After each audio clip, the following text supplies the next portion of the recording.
Right in time for Newsfeed. A very good afternoon. My name is Hemini Gilda. Mungeni Nawas as Mula Moja coalition leader Raila Odinga braces for a major grueling political battle against Kenya Kwanza administration over the grilling of 4 dissenting commissioners. Most of his allies from Mount Kenya region have started distancing themselves from his expected mass action. Among them is President William Ruto's fierce critic Bishop David Ngari Elias Gakuyu, who mobilized more than 300 clergy from Thika to reject Raila's call for mass action and instead support President Ruto. The Thika-based outspoken preacher was all praises to Ruto for demonstrating what he called quality leadership and political prowess by tackling some of the disturbing issues his predecessor Uhuru Kenyatta failed to deliver. Kosa yote maandamano ni ya nini? Kwa sababu mtu alikosa ukubwa. Hebu ni wengi walikosa kama ndugu yetu na nasapoti nini? Serikali. Na sisi kama Wakristo ambaye tuliomba kwa sababu ya serikali hii tunaisapoti kuliko serikali nyingine yote. Tumeona ya kwamba hata wakati wa kuapishwa the first thing they did was to pray. Kwa hivyo tunashukuru Mungu sana kwa sababu wanaelewa changamoto za Wakristo na wanaelewa pia imani. Hilo ni jambo la kwanza na tunashukuru Mungu sana. Jambo lingine ni kwamba sisi hatuwezi kuchukuana na migomo ama tukaweza take part kwa migomo kwa sababu biashara zetu ndizo zinaathirika wakati. Sisi tulitumikia Uhuru. Na sisi hata hatukutumikia Uhuru sababu tulimpenda. Tulikuwa either umtumikie ama akumalize. Sasa utafanya nini? Huyu ni simba mwenye atakumaliza tu. Sasa sisi kila mtu hata William anajua, Samuel Ruto anajua. We did not serve that government because we loved it. We served it because it was destroying us. So now we are free. We can now say what we know. And again we can see there is a good president in William Ruto. So National Assembly's Departmental Committee on Justice and Legal Affairs this morning pushed the hearing for IBC Vice Chairperson Juliana Cherera to 4 p.m. today. The committee chairperson George Murugara said that Advocate Apollo Mboya told the committee he did not get the petition documents he requested to prepare himself on time, citing that the committee, after consultation, had decided to reschedule Cherera's hearing to 4 p.m. so that the advocate can prepare himself adequately. An order of proceedings over the weekend indicating that we would be available, would be required to present ourselves today in the morning the at last 10. few days, and as the decision would have 1 hour again to make representation or presentations on account of 4 petitions filed by the petitioners. And as earlier raised when we were before you on the 24th, we do not believe that this is sufficient time to be able to address these issues, especially because we do not have the requisite information that we have sought. So perhaps before we proceed, Mr. Chair, if the committee would be able to shed some light on at least the request that we had made for us to be able to now form an opinion or a decision on how we'd best conduct the hearing before you. Thank you. Thank you. Thank you very much. Before I ask the others to comment, Mr. Gishamba, you need to confirm that the first letter we sent to you had a provision for cross-examination of witnesses.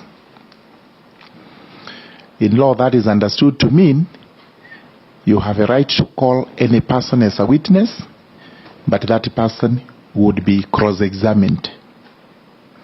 So I do not think we need to belabor that point anymore because our letter was explicit as to what was going to happen.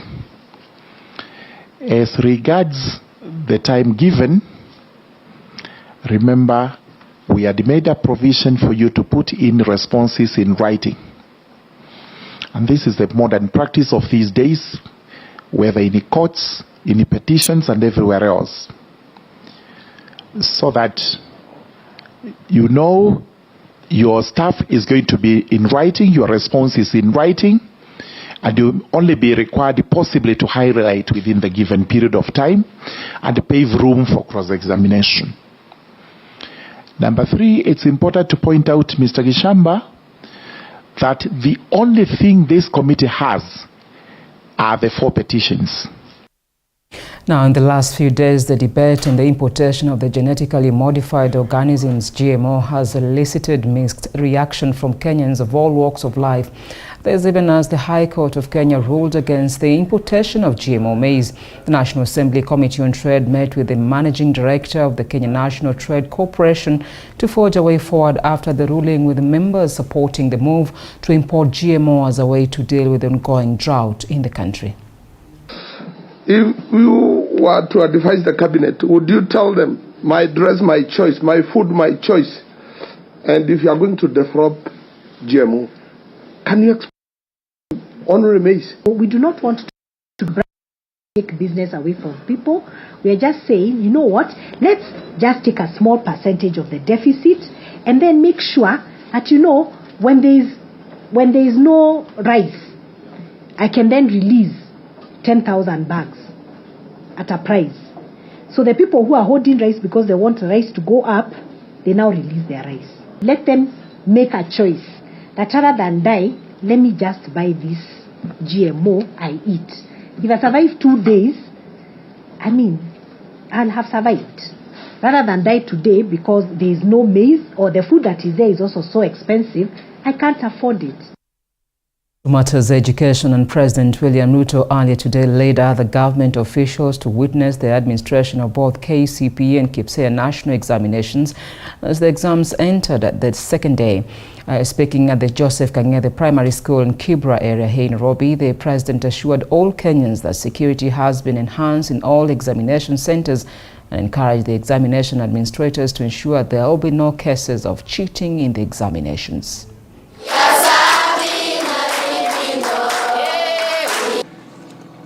Wizara ambayo inahusikana na mambo haya ya elimu, tumekubaliana na wao ya kwamba kila mwanafunzi bila ya kusumbuliwa, bila ya mambo ya vurugu katika sehemu zote za Kenya, kila mwanafunzi apatiwe nafasi ya kufanya mtihani katika mazingira tulivu na mazingira yenye iko na amani. Na ndio sababu tumemobilize askari wengi kuhakikisha kwamba mambo ya mitihani inaendelea vizuri katika centers zetu zote. And I want to say for the record that this examination, we are going to be having examinations in all the centers for our 3 million plus students across the Republic of Kenya. This is a very important moment for us as a nation. It is a very important moment for millions of parents, guardians, your friends, your relatives, and we want to ensure that this exam is administered in the best way possible. KCPE and KIPSEA exams entered the second day today, and they'll come to an end tomorrow. Elsewhere, as the extended school holiday in the country hits the second week, religious leaders have called on parents to play their role of supervising their children while at home. Parents have been requested not to allow their children to go to disco matanga or any entertainment joints that will harm their children, so that the cases of early pregnancies can be prevented. Wito wetu kwa wazazi ni kwamba watumie muda huu kuwa karibu sana na watoto, wahimize wajue watoto wanafanya nini, wanaenda wapi, ni nani ambao ni marafiki zao. Pia wakiwa nyumbani wawafundishe maadili. Mambo ya wazazi, watoto kuja nyumbani na kukaa muda mrefu. Lakini kwa upande wangu nasema wazazi hawastahili kuangalia jambo hili kama ni ngumu. Ni kwa sababu hakika watoto ni wetu. Na kama watoto ni wetu, si vibaya kukaa nao nyumbani. Hasa ni wakati wa likizo. Ni kwa sababu huwezi kusema wanastahili wakae shuleni. Ni watoto wetu, na kwa hivyo wakija nyumbani inastahili sisi wenyewe tufanye ile jukumu letu la kawaida. Wazazi pia wawe vigilant kuhusu madawa ya kulevya, kwa sababu hapa kwa mpaka kuna madawa ya kulevya ambayo yanapita vichochoroni na watoto wanapata, wanatumia. Watoto wanataka waweze kuangaliwa. Wazazi wakati huu wasiseme kwamba wako busy sana, wanatafuta chakula, wako na kazi na shughuli na hawajui watoto vile wanavyoendelea. Now let's shift focus to matters health, and authorities in Garissa County have mobilized stakeholders to avert a crisis following an outbreak of the cholera that has already claimed the lives of 4 people. The total number of confirmed cases in the county now stands at 372 as of November 27th, with the bulk of cases according to a health situation report coming from Dadaab refugee camp. Speaking after co-chairing a multi-sectorial and coordination response meeting with the County Commissioner Boaz Cherutich, Garissa County Health CC Omar Abd Ahmed Nadir said that all efforts will be made to contain the highly contagious disease from further spreading. Having cholera outbreak since the 23rd of October, and I mean, cholera is one disease that is very easy actually to spread, and it is a disease that can actually be disrupted if we change our behaviors and their public health interventions. Kufika hapa serikali amesema mnunue dawa na sina pesa, sina kazi yoyote, mimi niko naye, nilikuwa nimechoma makaa naye serikali ameharamisha. Ile ugonjwa ambaye ugonjwa wa kipindupindu ambao mmesikia umearifiwa tokea kule Dadaab na sehemu za Garissa mjini, na kuna watu kadhaa ambao wamelaswa katika hospitali. Tuko na wagonjwa vile vile katika vijijini pale, na tumepoteza watu 3 kama vile mbelezo. Na kwa hivyo lengo letu siku ya leo ni kuhakikisha kwamba tumeshirikiana vizuri zaidi ili tuwe na coordination mzuri baina ya mashirika mbalimbali ambao wanafanya kazi katika Garissa County.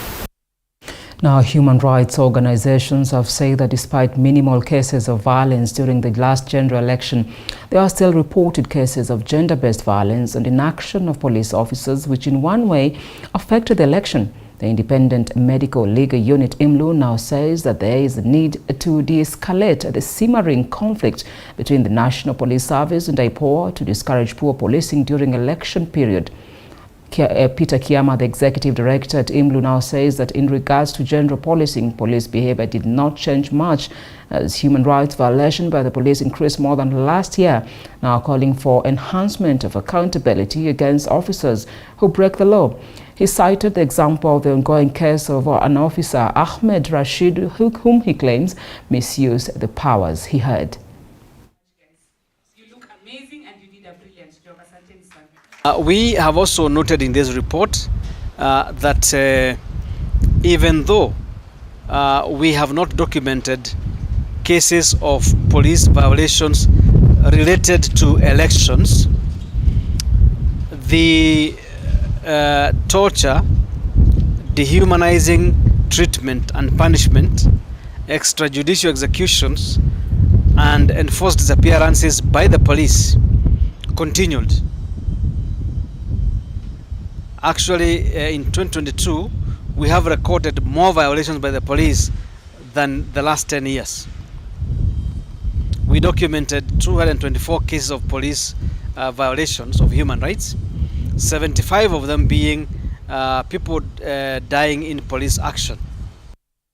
Now, a cross-section of savings and credit organizations, SACCOs, have thrown their weight behind the government, the Hustler Fund initiative ahead of its launch on December 1st. Various stakeholders in the financial lending institutions have reiterated that the Hustler Fund does not pose any threat towards the running and operations of the SACCOs, but the government has been urged to work on taming the inflation rate in the country, which has had a negative impact on loan repayments. Limits that they are giving, I think their maximum limit is our minimum limit. So technically there we are not in the same league. And it's the fund, Hustler Fund, is something that is going to really change the dynamics of our country. We just need to see how other economies in the world are going through the inflation and recession period. And then we apply the same locally. However, I know Kenyans are suffering, and the uptake of, most of them would wish to borrow funds. The biggest challenge is the ability to pay, because when it comes to lending, there are three things that we look at. That is positive identification of the customer, the relationship, the character, and finally the ability for that client to pay. Elsewhere, Chief Cabinet Secretary Musalia Mudavadi now says he is happy with the CBC curriculum, adding that the report from the task force will help in its implementation to the required standards. He was speaking at the Kilimani Primary School in Nairobi on KCPE and KIPSEA examination inspection tour.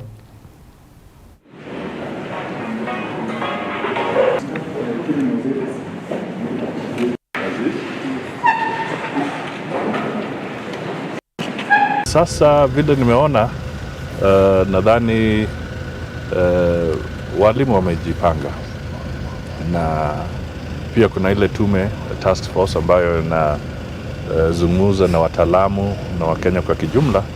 Labda pahali ambapo panahitaji marekebisho tutapata ujumbe kutoka kwa hiyo ama recommendations kutoka kwa hiyo task force, lakini kwa sasa mimi nimeona kwamba wamejipanga vizuri. Pia ningependa kupongeza Kenya National Examination Council ambao wamewakilishwa hapa pia, kwa sababu hakuna chochote ambacho kimechelewa. Wako tayari. A short break, we'll be right back. Don't go too far.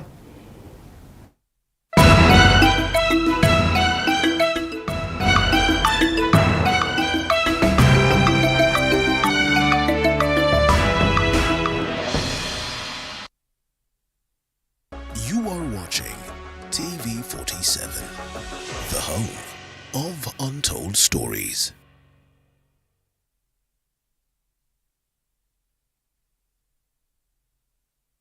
Authentic, natural, planned.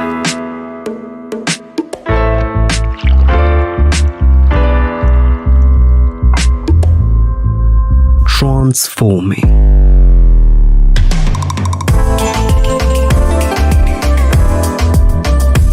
Endless benefits.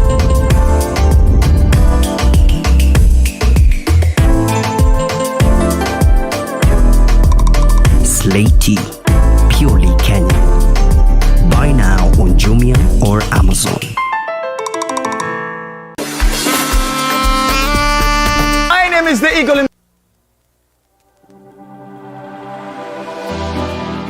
How well do you know what's happening around you? Morning Cafe with heated political debates. Baraza la Siasa. Hiyo kitu azungumzie, angalie hali ya maisha ya watu. Informative health discussions. Business, farming. Tasty Wednesday, Fitness Thursday, and Feel Good Friday with amazing DJs, celebs, waimbaji, kuna comedians, alafu kuna wajinga, and music bands every Monday to Friday from 6 a.m. to 9 a.m.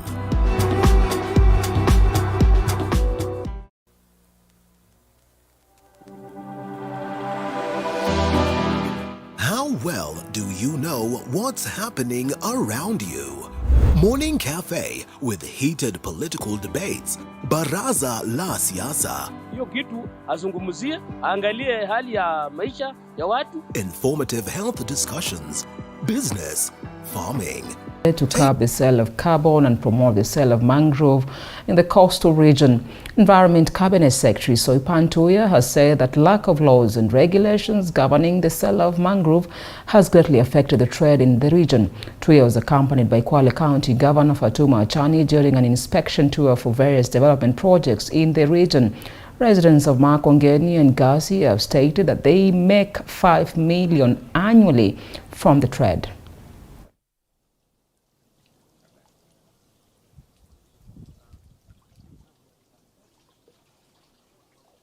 Hatuna msingi wa kisheria ya kuweza kuendeleza maoni kama hii ya huu mradi wa mikoko pamoja, na hiyo ni jambo ambalo liko kwa meza yangu tuweze kuactualize zile regulations na sheria ambayo itaweza kuregulate mambo ya carbon trading, na bila shaka mradi kama huu, ile step nyingine ambayo tutachukua ni kujaribu kuipanua na kuireplicate katika sehemu zingine za pwani. Mradi huu umepatia sifa kaunti ya Kwale. Ni mradi ambao watu wote wanakuja hapa kuusoma na kuonesha vile ambavyo naweza kusonga mbele. So tuko na mikoko pamoja hapa, na pia tuko na vanga yenye pia nayo wanafanya restoration. Sasa hivi kama hapa Gazi ni ekari 120 pekee zinatumika kwa uuzaji wa hewa kaa, na tuna zaidi ya ekari 600. Sasa hizi ekari zilizobakia hakuna manufaa ambayo jamii inapata. Sasa nikimuuliza waziri kupitia shirika la KFS. Also, Principal Secretary in the Ministry of Education, Julius Juan, has indicated that he is satisfied with the way the national examinations exercise is being conducted. Speaking in Nakuru earlier today when he witnessed the opening of the examination container in Nakuru East, Juan noted that there has not been any reports of exam malpractices so far in the county. At the same time, he has differed with reports that some schools in Tiaty, Baringo and Turkana counties do not have food, adding that the ministry has put measures in place to ensure that there is food in all the schools.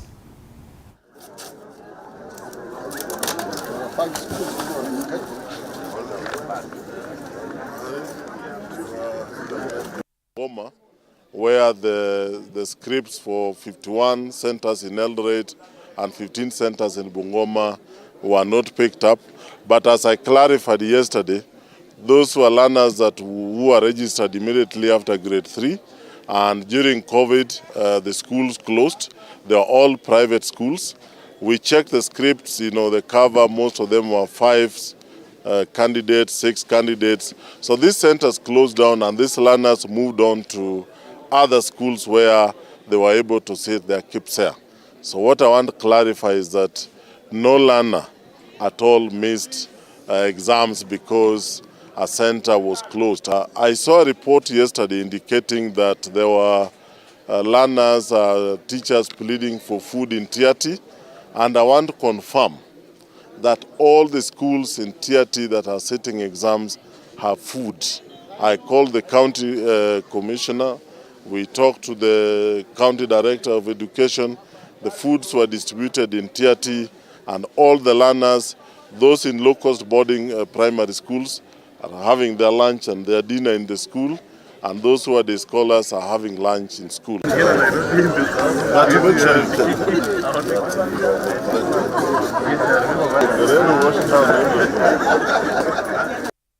Staying with education matters, and Deputy President Rigathi Gachagua has indicated that the CBC review report will be out by the end of the week.